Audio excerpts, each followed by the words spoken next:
Hello, my name is Brooke Outlaw, and I chose to do my course tour video on my Math 143 course. Throughout the EPIC 110 Master's Certification course, I added a Getting Started quiz, an introduction post through Flipgrid, 4-unit overview videos that I have at the beginning of each of the 4 units, a unit goals assignment, again at the beginning of each unit, and also unit reflection assignments, one at the end of each unit. So if I go into my course shell, students are immediately taken to the Getting Started area first. I do have instructions for getting started, such as completing the course entry quiz, the FERPA agreement, and the thing that I added was to read through the Getting Started materials folder and earn a 100% on the Getting Started quiz. I've had Getting Started materials folder in the Getting Started area for as long as I can remember, but I've had students not actually reading through, and so that's why I created this Getting Started quiz. So if I click on Getting Started material, you can see there's a lot of information. They could find this from the syllabus, but I made it a little bit easier for them to just kind of click on and figure out the answer to the questions, maybe later on in the course as well. So after they read through all of this, I have a Getting Started quiz. Again, I remind them that they must earn 100% in order to gain access to the rest of the course materials. And of course, this is in addition to completing the FERPA agreement and the course entry quiz. So this quiz is not very long. It includes questions that can be found very easily in this area, things that I would consider important like office hours, grade breakdown, attendance requirements, communication expectations, stuff like that. So I'm hoping that they should be able to get 100% because, again, all of the answers can be found in this folder. I also added another link to the lessons area.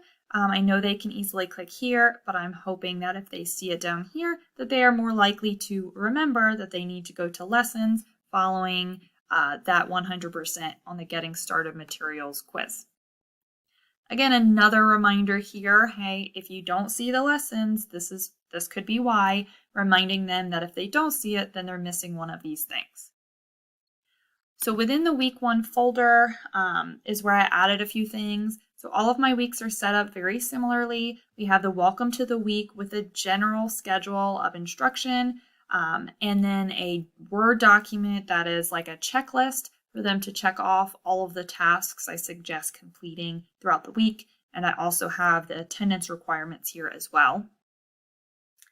The thing that I added was the Unit 1 goals assignment. Within this assignment, you can see if I scroll down, I have a video that goes with it as well. So this video talks about the topics for the unit, summarizes the learning objectives, talks about the major assignments in the unit, some tips to be successful, and also some things that students tend to struggle with. So I'm hoping that they use this video and the course calendar, which I do direct them to here, both of these things to help them create their goals for this assignment. I've also included a rubric as well. Let me go ahead and open up that goals assignment. So they will be making SMART goals that are specific, measurable, achievable, results-oriented, and time-bound. I have an example of a goal and then just a little bit of more specifics on how I want the goals to be written. And then here's where they can write their goals. And then they will upload it using this link. Another thing I added in Unit 1 is an introductions post.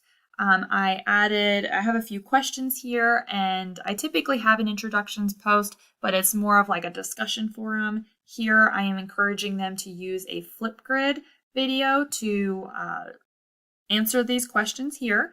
Now, I know some students still feel uncomfortable with recording themselves either with video or audio, so I do have the option of them doing it in the discussion post as well. I find that I actually prefer writing it in discussion post, but when I notice that when the Flipgrid is embedded, I am more likely to do the Flipgrid, so I embedded it for exactly that reason. So I really would prefer them to do this, but they do have that option of the discussion post if they don't feel comfortable doing so. And then I just have the lessons and the homeworks in that for that week for the rest of that weekly folder. And then at the end of the unit, so for instance, unit 1 ends in week 4, I have information about the tests, and then here's my unit reflection assignment. And again, I did create a rubric with that as well. So let me open that assignment. So I have students revisiting those goals from week 1. They will rewrite their goals so that I don't have to go back and search for what those goals were. They're going to identify if they achieved the goal, how they know they achieved it or not, and also list some reasons why they believe they did or did not achieve the goal. That way they can actually reflect on those goals that they created in week 1. And as I mentioned before, there is a Unit 1, Unit 2, Unit 3, and Unit 4 goals assignment and reflection assignment at the end of the unit that goes with each of those. Now, my favorite thing that I added in this course were the goals and reflection assignments, and that's because I really struggle with motivating my students and having them take responsibility for their learning. And I'm hoping that with them creating the goals and also reflecting on those goals, that they will take a little bit more ownership in that learning and hopefully make this course feel a little bit better for them, that they're not alone. They can think through these things and maybe even get some feedback, from me when they submit those goals as well.